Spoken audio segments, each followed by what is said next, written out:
दिनेश कुमार शर्मा, व्याख्याता इंग्लिश, राजकीय वरिष्ठ उपाध्याय संस्कृत विद्यालय Bagru.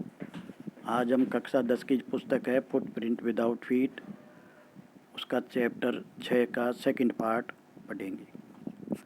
From the first he had a driving curiosity along with a bright mind.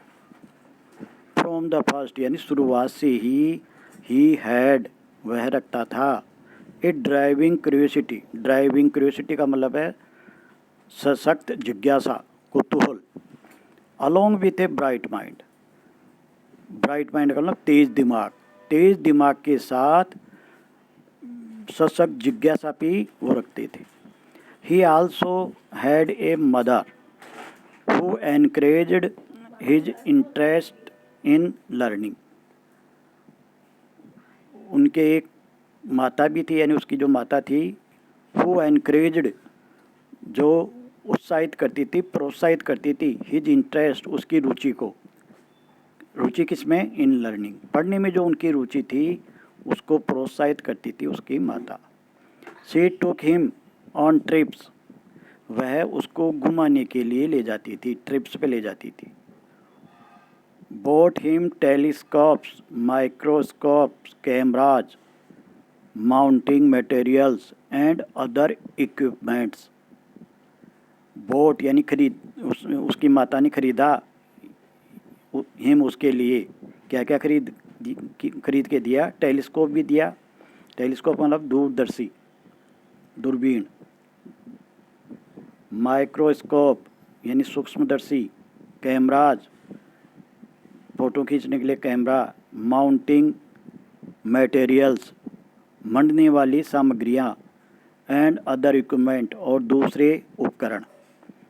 And helped him in many other ways, और कई तरीके से मदद की उसकी। किसने मदद की? उसकी माता ने। I was his only companion until he started school, his mother said. उसकी माता ने बताया, I was his only companion, मैं उसकी एकमात्र साथी थी। कंपेनियन का मतलब साथी। अनटिल ही स्टार्टेड स्कूल, जब तक उसने स्कूल जाना शुरू नहीं किया ना, तब तक उसकी माता ही उसकी एकमात्र साथी थी। After that I would bring home friends for him. After that उसके बाद में, I would bring home friends for him, मैं उसके लिए उसके मित्रों को घर पर लाती थी। But at night we just did things together, लेकिन रात के समय हम साथ मिलकर के कार्य करते थे। Richie was my whole life after his father died. Richie मेरा संपूर्ण जीवन था मेरे लिए। आफ्टर हिज फादर्स डाइड, उसके पिता की मृत्यु के बाद रिची ही उसका संपूर्ण जीवन था। When Richie was in 3rd grade, जब रिची 3rd ग्रेड में था तब उसके पिता मर गए। She and her son spent almost every evening, उसने और उसके बेटे ने लगभग प्रत्येक शाम व्यतीत की। At the dining room table, dining room के अंदर जो टेबल होती है उस पर शाम को दोनों बैठे रहते थे। If he did not have things to do, अगर उसके पास कुछ करने के लिए नहीं होता था, I found work for him, तो मैं उसके लिए कार्य ढूंढती थी। नॉट फिजिकल वर्क, शारीरिक कार्य नहीं, बट लर्निंग थिंग्स, बजाय उसके कौन से कार्य ढूंढती थी? लर्निंग थिंग्स, पढ़ाई के कार्य।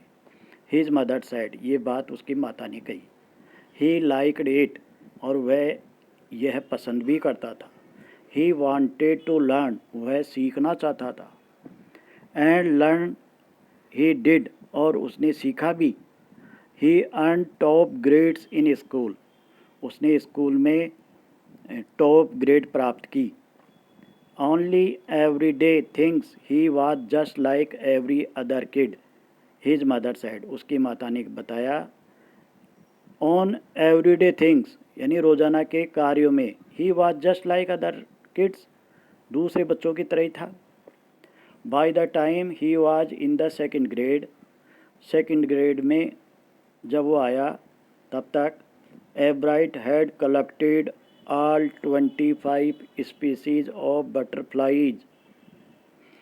जब ये सेकंड ग्रेड में आया तब तक उसने सभी 25 स्पीसीज 25 प्रजातियाँ किसकी ऑफ बटरफ्लाइज तितलियों की हैड कलेक्टेड इकट्ठी कर ली थी।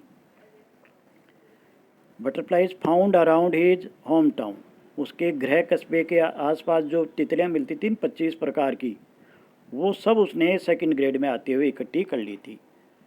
सी फॉलोइंग बॉक्स, अब ये नीचे बॉक्स दे रखा है, उसमें 25 प्रकार की तितलियों की प्रजातियाँ हैं, उनके नाम बता रखे हैं।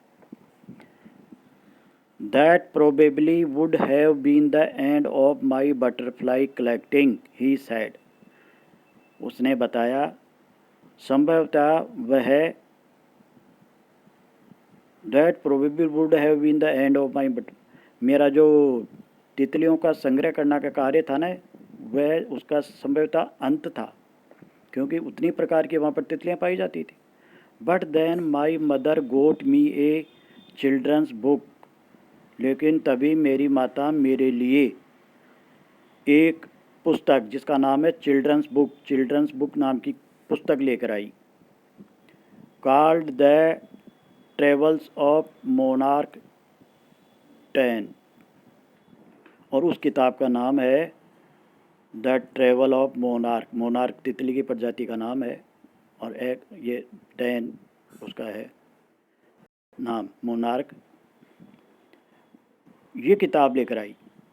दैट बुक, वह पुस्तक, which told how monarch butterflies migrate to central America, और इस किताब में बताया गया था कि मोनार्क तितलियाँ किस प्रकार से माइग्रेट करती है।